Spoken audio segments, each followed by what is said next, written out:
Mijita, hay una soledad más triste que dormir sola, y es dormir con alguien que no te ve. Porque él está ahí, respira a tu lado, pero no te escucha, no te abraza, no te siente. Y tú te haces la fuerte, pero por dentro te estás apagando, poquito a poquito, sin que nadie lo note. Te preguntas qué hiciste mal, cuando la verdad es que te quedaste donde ya no eras amada.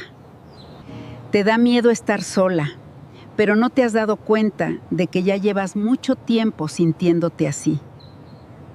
El silencio en una cama compartida grita más fuerte que cualquier abandono. No es compañía si te sientes invisible. No es amor si tienes que rogar atención. Dime, hija, ¿cuánto tiempo más vas a seguir llamando pareja a alguien que te hace sentir sola?